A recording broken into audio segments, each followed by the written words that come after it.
SGA. Hold on. Contact with the offhand and then just trying to fling something up. No. Come on, man. He got draped on the arm that time. Got a couple of times there. Luka back to the line as the left elbow of Luka comes up and clips him right in the chop. Closing in. That's the sound of the police. That's the sound of the beast. That's the sound of the police. Splits a couple of defenders. They reach, I guess, and he teaches. It's a three-point opportunity. By Ellis. Reese at the midcourt line.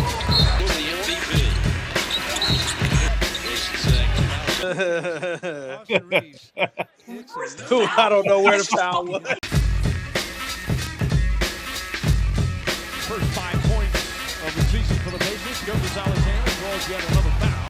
That sequence by Gobert and Hartenstein still has me confused, but here's my attempt to explain it. So Gobert flails and doesn't hit Hartenstein, but the refs thought he did, so they called a loose ball foul on Gobert, which was reviewed for a flagrant foul. We have a loose ball foul on Gobert, followed by a potential hostile act, which is under review. The Timberwolves challenged the loose ball foul since Gobert didn't touch Hartenstein, and then the refs saw that he didn't touch Hartenstein, so they reversed the call, but they still called a technical foul on Gobert for the flail that never touched Hartenstein. Does that make any sense? It can't be a foul without touching another player. They know he didn't touch Hartenstein, so why are they calling a tech on something that never happened? They're calling the tech because he could have hit Hartenstein? Hey pal, you just blowing from stupid town? Either way, you can't even call a tech for contact when the ball is live. You have 3 options. 1, a foul. 2, a flagrant foul. Or 3, a flagrant foul penalty 2, which means an ejection. If they can hand Gobert a tech for something that never happened, why couldn't they give Hartenstein a tech for the flop? Or call a foul on Hartenstein from before the flail? Gobert flailed because he was actually fouled by Hartenstein. Oh, and did I mention he never touched Hartenstein when he flailed? My brain hurts, but I'm glad he finds it funny. But the problem goes well beyond this play. The flopping, flailing, foul baiting is at an all-time high in the NBA. The worst defenders are at the top of the list in free throw attempts a game. Especially Giannis, that flopping bitch. Nah, I'm just kidding. He's getting hack-a-shacked. But the rest of them, holy shit. Luka, Shai, Reeves, and Harden, as usual, are the absolute worst offenders on the list. And you better believe Embiid would be here if he wasn't always on a minutes restriction or missing games.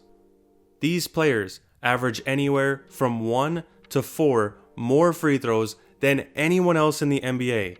They have the entire arsenal.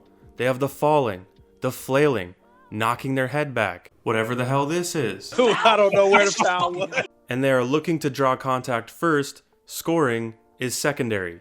But it's not just about free throw attempts. They put their opponents in foul trouble. They put their own teams into bonus. The defense has to soften to avoid the flops for more free throws, meaning these guys get easier buckets. Flopping has never been more rewarded in the NBA, so why should they stop? Anthony Edwards plays ethical basketball, but why? He only shoots 7 free throws a game. That's 5 less than Luka. If Ant played like Luka, he would score just as much as him. Jaylen Brown and Cade Cunningham have the same usage rate as Luka Doncic and Shai, but they only shoot half the free throws, and there's zero punishment for flopping.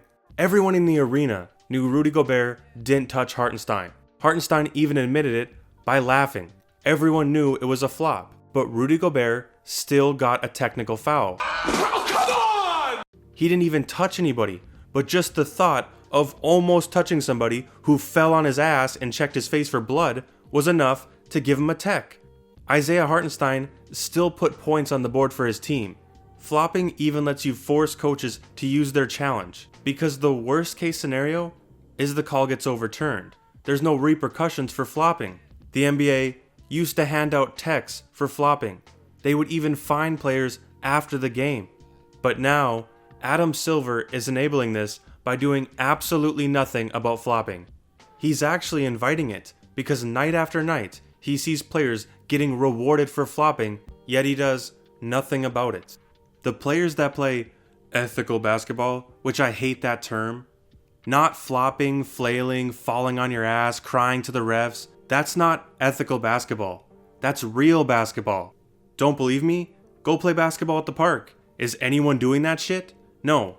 Playing through contact and trying to score is real basketball. But those players are being punished because they're getting fouled, not getting calls, and they're getting less free throws, and their teams aren't being rewarded for that degenerate behavior. So if Adam Silver and the NBA aren't going to do anything about it, why should they stop? That's the sound of the police. That's the sound of the beast. That's the sound of the police. That's the sound of the beast. Putting the ball in